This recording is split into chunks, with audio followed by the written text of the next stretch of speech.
ഇവിടയിൽ വളരെ നിർണായകമായിട്ടുള്ള കുറച്ച് geo political developments ആണ്. അതിൽ USS ജോർജ് ഡബ്ല്യു ബുഷ് എന്ന് പറഞ്ഞ ആ ഒരു അമേരിക്കയുടെ വാർഷിപ്പ് മിഡിൽ ഈസ്റ്റിലേക്ക് നീങ്ങുകയാണ്. വൺ മോർ വാർഷിപ്പ് കൂടി വരികയാണ്. ഈ വാർഷിപ്പുകളുടെ വരവ് ഇങ്ങനെ തുടരെ സംഭവിച്ചുകൊണ്ടിരിക്കുന്ന പശ്ചാത്തലത്തിൽ ഇസ്രായേലിൻ്റെ പ്രൈം മിനിസ്റ്റർ ബെഞ്ചമിൻ നെതന്യാഹു അമേരിക്കയിൽ കൃത്യമായിട്ട് ചർച്ചയൊക്കെ നടത്തി തീർത്തിട്ടുണ്ട്. പ്ലാൻ എ, പ്ലാൻ ബി ഉണ്ടെന്നാണ് മൊത്തത്തിൽ അറിയാൻ കഴിഞ്ഞത്. അപ്പോൾ പ്രാഥമികമായിട്ട് ഓപ്പണായിട്ട് തന്നെ ഒരു ആക്രമണം അല്ലെങ്കിൽ ഇറാനെ അറ്റാക്ക് ചെയ്യുക എന്നുള്ള രീതിയിൽ പരസ്യമായിട്ട് ഒരു പ്രസ്താവനകളും പുറപ്പെടുവിക്കാതെ തന്നെ പ്ലാൻ എ, പ്ലാൻ ബി.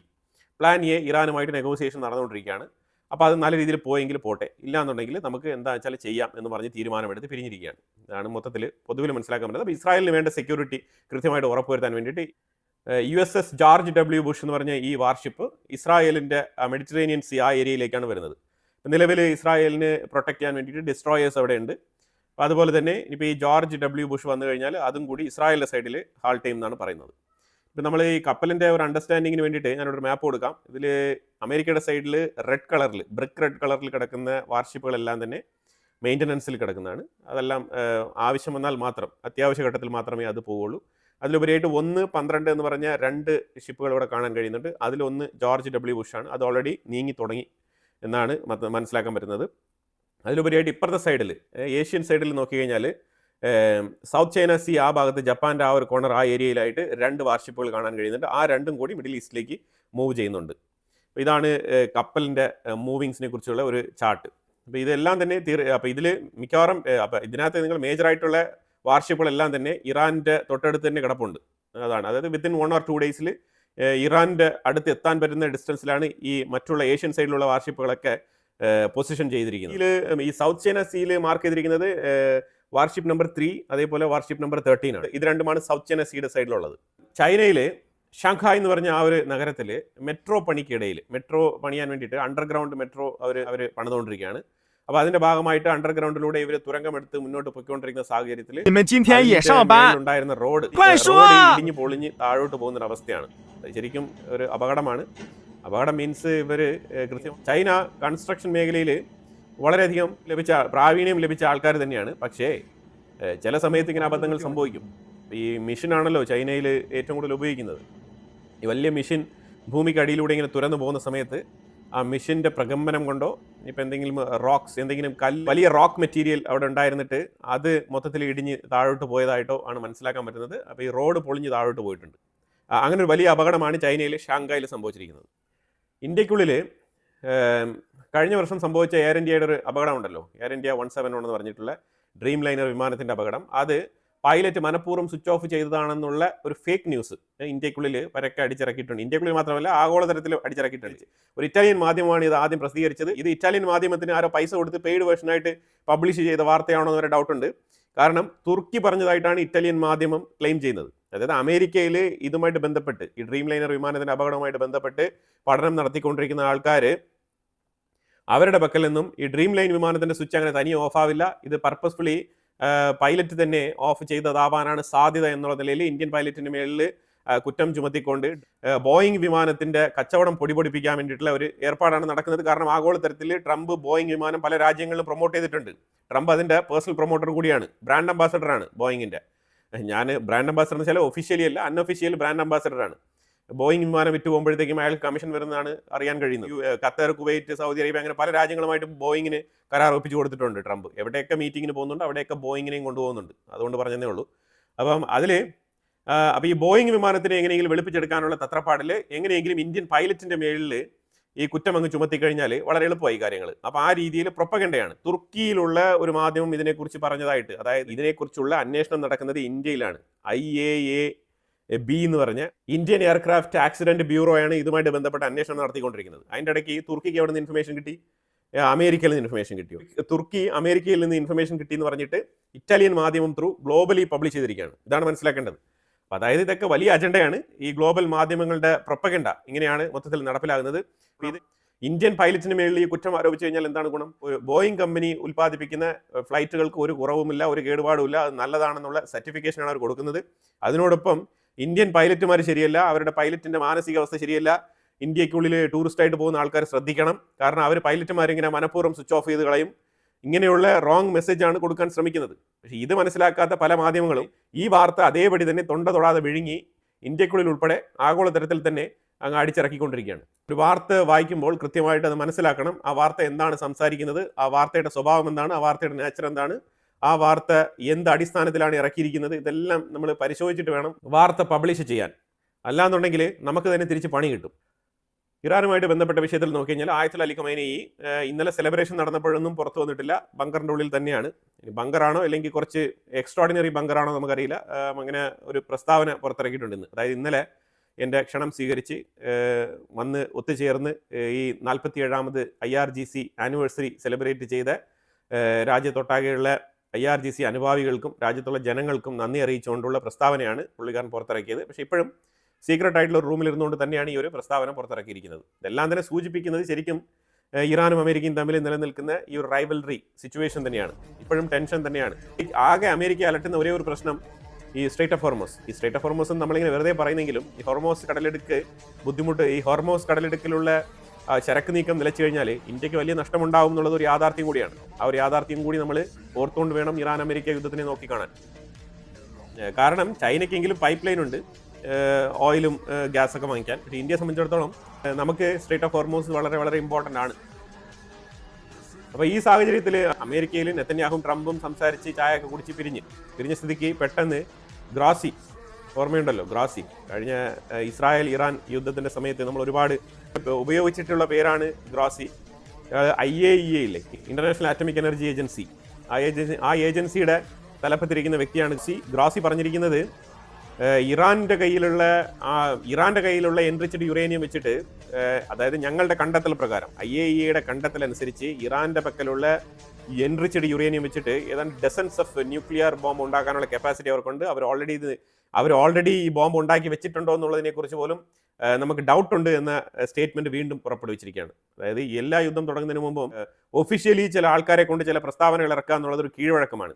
അപ്പോൾ ഇതും യുദ്ധം തുടങ്ങുന്നതിൻ്റെ ഒരു മുന്നറിയിപ്പായിട്ട് ഈ ഗ്രോസിയുടെ സ്റ്റേറ്റ്മെന്റിനെ വേണമെങ്കിൽ നമുക്ക് കണക്കാക്കാം. കാരണം ഒഫീഷ്യലി IAEAയുടെ സൈഡിൽ നിന്നും ഒരു സ്റ്റേറ്റ്മെന്റ് വേണ്ടതുണ്ട്. അതിന് വേണ്ടിയിട്ട് ഇപ്പം ജസ്റ്റ് ഗ്രോസിയെ വിളിച്ചിട്ട് നീ ഒരു സ്റ്റേറ്റ്മെന്റ് എന്നാലും പറഞ്ഞേക്കും. അതായത് അവരൊരു വഴിക്ക് വന്നില്ല എന്നുണ്ടെങ്കിൽ നമ്മൾ ചിലപ്പോൾ അറ്റാക്ക് നടത്തിയേക്കാം. സോ ഒരു സേഫ് സൈഡിൽ IAEA ഒരു സ്റ്റേറ്റ്മെന്റ് പറഞ്ഞു വയ്ക്കുന്നത് നല്ലതാണ് എന്നുള്ള ധാരണയുടെ അടിസ്ഥാനത്തിൽ ഇപ്പം ഗ്രോസി പെട്ടെന്ന് വന്നിട്ട് ഇപ്പോൾ സ്റ്റേറ്റ്മെന്റ് പറഞ്ഞിരിക്കുകയാണ്. അമേരിക്ക കുറേ നാൾ കൊണ്ട് ഈ കരീബിയൻ ഏരിയയിൽ ഏറ്റവും കൂടുതൽ അവർ മോണിറ്റർ ചെയ്യുന്നുണ്ട്, സർവൈലൻസ് ചെയ്യുന്നുണ്ട്. അതിൻ്റെ ഭാഗമായിട്ടാണ് വെനിസുല സംഭവിച്ചിരിക്കുന്നത്, ഇപ്പം ക്യൂബ സംഭവിച്ചുകൊണ്ടിരിക്കുന്നത്. അപ്പോൾ ഇങ്ങനെയുള്ള വിഷയങ്ങളൊക്കെ നടക്കുന്നത്. കൊളംബിയയെ മോണിറ്റർ ചെയ്യുന്നുണ്ട്. ഈ സാഹചര്യത്തിൽ അവിടെയൊക്കെ US ഡിസ്ട്രോയേഴ്സ് കുറേ ഉണ്ട്, ഈ സർവൈലൻസിൽ ഏർപ്പെടുന്നുണ്ട്. അപ്പോൾ അവിടെ ഈ ഓയിൽ റീഫ്യൂവലിങ്ങിൻ്റെ ഭാഗമായിട്ട് അവിടെ എത്തിയ ഒരു ഡിസ്ട്രോയർ ഷിപ്പുമായിട്ട് USS ട്രക്സ്റ്റൺ എന്ന് പറഞ്ഞ ഒരു ഷിപ്പ്, ഇത് റീഫ്യൂവൽ ചെയ്യാൻ വേണ്ടിയിട്ട് വന്ന ഷിപ്പാണ്. ആ ഷിപ്പ് റീഫ്യൂവൽ ചെയ്യാൻ വേണ്ടിയിട്ട് കൃത്യമായിട്ട് റീഫ്യൂവലിന് എത്തിയ സമയത്ത് ഒരു ഡിസ്ട്രോയർ ഷിപ്പിൻ്റെ മേളിൽ, അമേരിക്കയുടെ ഷിപ്പിൻ്റെ മേളിൽ തന്നെ ഇടിച്ച്. ഇപ്പോൾ രണ്ടും കൂടെ കൊലൈഡ് ആയി എന്നുള്ളൊരു വാർത്തയുണ്ട്. സ്വന്തം ഷിപ്പുകൾ തന്നെ കൂട്ടിയിടിക്കുന്നതിൽ നിന്നും തടയാൻ കഴിയാത്ത നിങ്ങളാണോ ഇവിടെ ഇറാന്റെ ചുറ്റാകെ വാർഷിപ്പുകളെ കൊണ്ട് അണിനിരത്തിയിരിക്കുന്നത് എന്നുള്ള മോക്കിംഗ് സ്റ്റേറ്റ്മെന്റുകളൊക്കെ വരുന്നുണ്ട്. ചൈനയുടെ 2 സബ്മറൈൻ അമേരിക്കയിൽ വിർജീനിയ സൈഡിൽ കണ്ടെത്തിയതായിട്ട് അമേരിക്ക പറയുന്നുണ്ട്. അതായത് ഇറാനുമായിട്ട് ബന്ധപ്പെട്ട് ചൈനയെ ഒരുപാട് ആൾക്കാർ കണക്ട് ചെയ്യുന്നുണ്ട്. പക്ഷേ ഇറാനുമായിട്ട് ബന്ധപ്പെട്ട വിഷയത്തിൽ ചൈനയെ കണക്ട് ചെയ്യേണ്ട ആവശ്യമൊന്നുമില്ല. ചൈനയും ഇറാനും തമ്മിൽ ഒഫീഷ്യലി ഡിഫൻസ് കരാറുകളൊന്നും തന്നെ ഇല്ല. ചൈന വെർബലി പല സ്റ്റേറ്റ്മെന്റുകളും ഇറാനെ സപ്പോർട്ട് ചെയ്ത് പുറത്തിറക്കാറുണ്ട്, അത്രയേ ഉള്ളൂ. ചൈനയുടെ പക്കൽ നിന്ന് ഇറാൻ വേണമെങ്കിൽ ആയുധങ്ങൾ വാങ്ങിക്കാം, ഇറാൻ ആയുധം കൊടുക്കും. പക്ഷേ അവരോടൊപ്പം ചേർന്ന് ഫൈറ്റ് ചെയ്യുമെന്ന് എവിടെയും പറഞ്ഞിട്ടില്ല. അങ്ങനെ ഇറാന്റെ വിഷയത്തിൽ ചൈനയെ കൂടുതൽ എംഫസൈസ് ചെയ്ത് നോക്കേണ്ട ആവശ്യമില്ല. അവരവരുടെ കാര്യം നോക്കി മാറി നിൽക്കും. അതാണ് പതിവ്, ചൈനയുടെ പതിവ് അങ്ങനെയാണ്. അല്ലാതെ ചൈന ഒരിക്കലും ഇറാന് വേണ്ടിയിട്ട് പോയി യുദ്ധം ചെയ്യില്ല. പിന്നെ ചൈനയും റഷ്യയും കൂടി വളരെ എഫക്റ്റീവായിട്ട് ഒരു ഡിസിഷൻ എടുത്തിട്ടുണ്ട്. ആ ഡിസിഷൻ ക്യൂബയിലേക്ക് ഏത് വിധേനയും ഓയിൽ എത്തിക്കുക എന്നുള്ളതാണ്. അപ്പോൾ അതിനിപ്പോൾ അമേരിക്ക എങ്ങനെ തടഞ്ഞാലും ഞങ്ങൾ എണ്ണ എത്തിച്ചിരിക്കുമെന്നാണ് ഇപ്പം വളരെ ഉറച്ച തീരുമാനം റഷ്യയും ചൈനയും എടുത്തിട്ടുണ്ട്. വളരെ നല്ല തീരുമാനമാണ്. ഞാൻ 2 ദിവസങ്ങൾക്ക് മുമ്പ് റഷ്യയുടെ ഈ നിലപാടിനെ കുറിച്ച് ഞാൻ പറഞ്ഞതാണ്. പല സാഹചര്യങ്ങളിലും റഷ്യ പ്രതികരിക്കുന്നില്ല. റഷ്യ കുറച്ചുകൂടെ സൗണ്ടായിട്ട് പല മേഖലകളിലും ഇടപെടേണ്ടിയിരിക്കുന്നു എന്നുള്ളതിനെക്കുറിച്ച് ഞാൻ ഓർമ്മിപ്പിച്ചിട്ടുണ്ടായിരുന്നു. അപ്പോൾ എന്തായാലും ചൈനയും റഷ്യയും ഒരുമിച്ചെടുത്ത ഈ ഒരു തീരുമാനം വളരെ നല്ല തീരുമാനമാണ്. അതുപോലെ സിറിയയിൽ നിന്നും അമേരിക്കയ്ക്ക് ഒരു തിരിച്ചടി കിട്ടിയിട്ടുണ്ട്. അൽതനഫ് എന്ന് പറഞ്ഞ ആ ഒരു എയർ ബേസ് അമേരിക്കയ്ക്ക് വളരെ വേണ്ടപ്പെട്ട വളരെ സ്ട്രോങ് ആയിട്ടുള്ള ഒരു എയർ ബേസ് ആണ് അൽതനഫ്. ഈ അൽതനഫ് സിറിയ, ഇറാഖ്, ജോർദാൻ ഈ രാജ്യങ്ങൾക്കൊക്കെ വളരെ കൃത്യമായിട്ടുള്ള ഒരു എക്സാക്ട് പോയിന്റിൽ സ്ഥിതി ചെയ്യുന്ന ഒരു എയർബേസ് ആണ്. ഈ എയർബേസ് ഒഴിപ്പിച്ചിരിക്കുകയാണ്. ഇത് ഒഴിപ്പിച്ചെന്ന് പറഞ്ഞാൽ ഇതിന് ചുറ്റാകെ വന്ന് ഈ സിറിയയുടെ ആർമി, സിറിയൻ ആർമി പേഴ്സണൽസ് വന്നിട്ട് ഇതിനെ ചുറ്റി വളഞ്ഞ് സിറിയയിൽ അഹമ്മദ് അൽഷാര വൻ വിജയം അങ്ങനെ തന്നെ പറയേണ്ടി വരും. കാരണം ഒരു കാര്യം മനസ്സിലാക്കണം, ഈ സിറിയയിൽ ഈ ISS ആണ് പുതിയ യൂണിഫോം ഇട്ട് വന്നിരിക്കുന്നത്. അതാണ് മനസ്സിലാക്കേണ്ടത്. അവിടെ ഇരിക്കുന്നത് ISS ആണ്. സിറിയ ഫുൾ ഇപ്പോൾ ISISന്റെ കൺട്രോളിലാണ്. അതാണ് മനസ്സിലാക്കേണ്ടത്. ഇവർ ഈ സിറിയയിൽ നിന്നും SDFന്റെ കസ്റ്റഡിയിൽ ഉണ്ടായിരുന്ന ISIS ഭീകരരെ തുറന്നു വിട്ടല്ലോ. അവരെല്ലാം തന്നെ കൊടും ഭീകരന്മാരാണ്. ഈ കൊടും ഭീകരന്മാരെ തുറന്നു വിട്ടതിൽ എന്താണ് ചെയ്തിരിക്കുന്നത് വെച്ചാൽ ഈ തുറന്നു വിട്ടതിൽ 2000 പേരെ ഇവരെ ഇറാഖിൽ കൊണ്ട് സുരക്ഷിതമായിട്ട് ഒളിപ്പിച്ചു വെച്ചിട്ടുണ്ട്. അതാണ് മനസ്സിലാക്കേണ്ടത്. കാരണം അമേരിക്ക കുറെ നാൾ കൊണ്ടേ സിറിയക്കുള്ളിൽ ISISകാരെ ഞങ്ങൾ ടാർഗറ്റ് ചെയ്യുന്നു എന്ന് പറഞ്ഞിട്ട് തെരഞ്ഞു നടക്കുകയാണ്. ആ സാഹചര്യത്തിൽ യുവമാർക്ക് ഈ അഹമ്മദ് അൽഷാരയ്ക്ക് ഈ ISIS ഭീകരന്മാരെ രക്ഷപ്പെടുത്തുകയും വേണം, അതേസമയം ഇവരെ അമേരിക്കയുടെ കണ്ണിൽപ്പെടാതെ സംരക്ഷിക്കുകയും വേണം. അപ്പം അങ്ങനെ അമേരിക്കയുടെ കണ്ണിൽപ്പെടാതെ സംരക്ഷിക്കാനാണ് ഇറാഖിന്റെ ഉള്ളിൽ കൊണ്ട് സേഫായിട്ട് പാർപ്പിച്ചിരിക്കുന്നത്. ഇങ്ങനെയാണ് നമുക്ക് മനസ്സിലാക്കാൻ പറ്റുന്നത്. അല്ലാതെ ISISകാരെ ഒരിക്കലും വിട്ടുകൊടുക്കുന്ന സ്വഭാവം അഹമ്മദ് അൽഷാരയ്ക്കില്ല. അത് ഈ നുസ്ര ഫ്രണ്ട് എന്ന് പറഞ്ഞ ആ ഒരു തീവ്രവാദ സംഘടനയുടെ ഭാഗമായിട്ട് പ്രവർത്തിച്ചിരുന്ന ആളാണ് ഈ അഹമ്മദ് അൽഷാര. ആ അഹമ്മദ് അൽഷാരയാണ് ഇന്ന് സിറിയ ഭരിക്കുന്നത്. ഈ നുസ്ര ഫ്രണ്ട് എന്ന് പറയുന്നത് ഏതാണ്? അത് മറ്റേ AQവിൽ തുടങ്ങുന്ന തീവ്രവാദ സംഘടനയുടെ ഭാഗമാണ്. അപ്പം ഈ AQ സംഘടന ശരിക്കും പറഞ്ഞാൽ അതാണ് തീവ്രവാദത്തിൻ്റെ തന്നെ ഏറ്റവും ഉന്നത നിലയിലിരുന്ന് കാര്യങ്ങളൊക്കെ നിയന്ത്രിക്കുന്ന സംഘടനകളാണ് ഇതൊക്കെ. അപ്പം അതിൽപ്പെട്ട ആളാണ് ഇപ്പോൾ സിറിയ ഭരിക്കുന്നത്. പിന്നെ എങ്ങനെയാണ് ഇവർ സിറിയയിലുകാരന്മാരെ ഇവർ കൊലപ്പെടുത്തുന്നത്? ഒരിക്കലും ഇവർ ISISകാരന്മാർക്കെതിരെ ഇവർ നടപടിയെടുക്കില്ല. ഇവരുടെ ആശയം, ഫണ്ടമെന്റലിസം എല്ലാം ഇത് ഇങ്ങനെ തന്നെയാണ് മുന്നോട്ട് പോകുന്നത്. അപ്പോൾ ഇപ്പോൾ അമേരിക്കയുടെ പക്കൽ നിന്നും രക്ഷ നേടാൻ വേണ്ടിയിട്ട് ഇവിടെ നിന്ന് രക്ഷപ്പെടുത്തിയ കൊടും ഭീകരന്മാരെ എല്ലാം തന്നെ ഇറാഖിൽ ഒളിപ്പിച്ചിട്ടുണ്ട്. ഇനി അമേരിക്കയുടെ അൽത്തനഫ് ബേസ് അവിടെ നിന്ന് പോകുന്നതോടുകൂടി സിറിയയ്ക്ക് ഒരു ഓപ്പൺ സ്പേസ്, ISISന് ഒരു ഓപ്പൺ സ്പേസ് കിട്ടുകയാണ്. ഇറാഖിൽ വേണ്ട രീതിയിൽ ഇവർക്ക് കയറി അങ്ങ് പോവാം. അതുപോലെ ജോർദാന്റെ ഉള്ളിലും ഇവർക്ക് ആവശ്യം പോലെ വരാം. ജോർദാന്റെ ഉള്ളിലാണെങ്കിൽ മൊത്തം പലസ്തീനികളാണ്. ഈ പലസ്തീനികളാണെങ്കിൽ ഇങ്ങനെ ഒരു സ്പാർക്ക് വീണ് കിട്ടാൻ കാത്തിരിക്കുന്ന ആൾക്കാരാണ്. പിന്നെ ISISൽ ഏറ്റവും എളുപ്പത്തിൽ ചേരാൻ സാധ്യതയുള്ള ആൾക്കാരാണ് ഈ പലസ്തീനികൾ. കാരണം അവർക്ക് ഇസ്രായേലിനെതിരെ എന്ന് പറഞ്ഞ ഒറ്റ സ്റ്റേറ്റ്മെന്റ് മതി, അവരപ്പോഴേ പോയി ചേർന്നോളും. അപ്പോൾ അത്ര സിമ്പിളാണ് ഇവരെയൊക്കെ ടെംപ്റ്റ് ചെയ്ത് കൊണ്ടുപോകാൻ വേണ്ടിയിട്ട്. അപ്പോൾ അങ്ങനെ സിറിയയ്ക്ക് ഒരു വലിയ ബ്രോഡ് ഏരിയ കിട്ടുകയാണ്. അതാണ് ഇപ്പോൾ സംഭവിച്ചിരിക്കുന്നത്. അതോടൊപ്പം ഈ അൽത്തനഫ് ബേസ് അമേരിക്ക ഒഴിഞ്ഞു കൊടുക്കുകയാണ്. ഇത് ഒഴിയുന്നതോടുകൂടി ഇതെല്ലാം കെട്ടും കെട്ടി പോയിരിക്കുകയാണ്. അമേരിക്കയ്ക്ക് വൻ പരാജയം, ട്രംപിന് വൻ പരാജയമാണ് ഈ സിറിയയിൽ നടന്നിരിക്കുന്ന സംഭവം. സൗദി അറേബ്യയിൽ അന്ന് ഷേഖ് ഹാൻഡ് കൊടുക്കുമ്പോഴേ ട്രംപ് തീരുമാനിക്കണമായിരുന്നു. അന്ന് തന്നെ നമ്മൾ പറഞ്ഞിട്ടുണ്ടായിരുന്നു ഇതുപോലെ സംഭവിക്കും എന്നുള്ളത്. സിറിയ പഴയതുപോലെ അറബ് വസന്തത്തിന്റെ അതേ മാതൃകയിൽ മാറിക്കൊണ്ടിരിക്കുകയാണ്.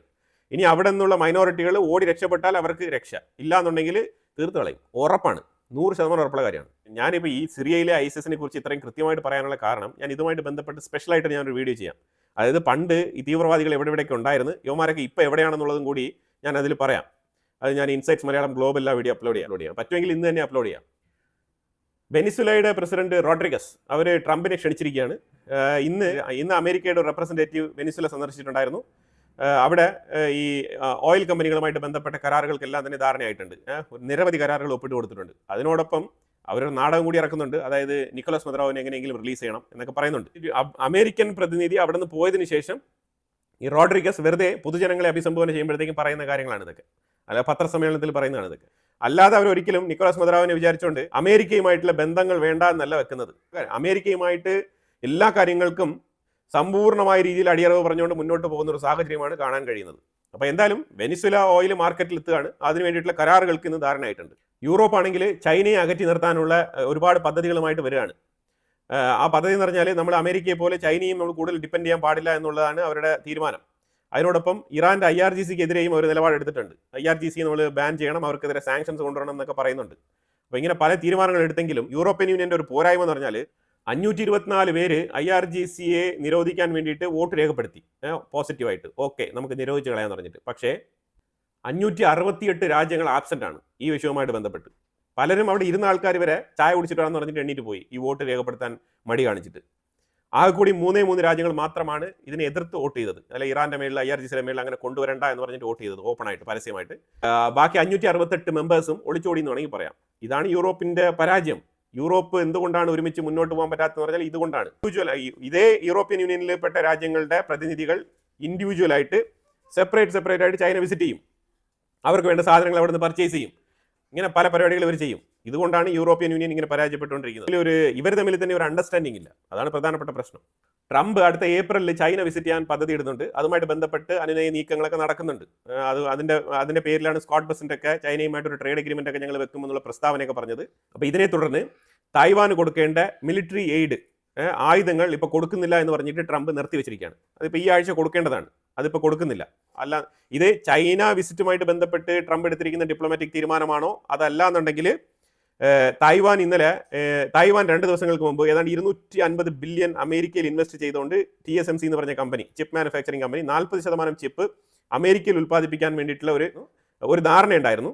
അതിനെ തിരുത്തിക്കൊണ്ട് ഞങ്ങൾക്ക് ഇപ്പോൾ ഈ ഒരു മൊമെന്റിൽ ഈ ഇൻവെസ്റ്റ്മെന്റ് നടത്താൻ സാധിക്കുകയില്ല, 250 മില്യൺ ഇൻവെസ്റ്റ്മെന്റ് നടത്താൻ സാധിക്കില്ല, കാരണം ഞങ്ങളുടെ സപ്ലൈ ചെയിനിന് അതൊരു പ്രശ്നമുണ്ടാകും എന്ന് പറഞ്ഞിട്ട് അതിൽ നിന്ന് പിന്മാറിയിട്ടുണ്ട്. അപ്പോൾ അതിന്റെ പേരിലാണോ ഇപ്പോൾ ഈ ഒരു ഡിഫൻസുമായിട്ട് ബന്ധപ്പെട്ട തീരുമാനം എന്നുള്ള ഒരു ഡൗട്ട് ഉണ്ട്. അപ്പോൾ ഒരു ചൈന വിഷയമാണോ അല്ലെങ്കിൽ തായ്വാന്റെ തന്നെ വിഷയമാണോ എന്നുള്ളതിൽ ഒരു കൺഫ്യൂഷൻ ഉണ്ട്.